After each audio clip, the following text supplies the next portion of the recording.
ప్రైజ్లాడు. దేవుని నామానికి మహిమ కలుగును గాక. ఇర్మియా 39:18 నీవు నన్ను నమ్ముకుంటేవి గనక నిక్షేమంగా నేను నిన్ను తప్పించదని దేవుని వాక్యము సెలవిస్తుంది. ఒక పక్షి తను బతుకున్నప్పుడు అనేకమైన చీమలని తింటుంది. సో అదే పక్షి చనిపోయిన తర్వాత చీమలు పక్షిని తింటాయి. సో దేవుడు నీ పట్ల జరిగే కార్యమును నువ్వు చూడాలంటే దేవుని వైపు మనము నడవాలి. పంట విస్తారముగా ఉన్నది, కోసేవారు చాలా తక్కువగా ఉన్నారు.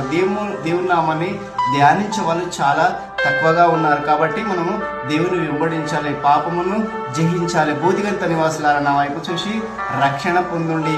ఒకసారి కూడా లోకం వైపు చూడకు, విశ్వాసంతో ముందుకు సాగిపోని దేవుని వాక్యము మనకు సెలవిస్తున్నది. సో ఎప్పటికున్నా మనము అక్కడికే వెళ్ళాలి. కాబట్టి దేవుని మనము ఖచ్చితంగా వెంబడించాలి.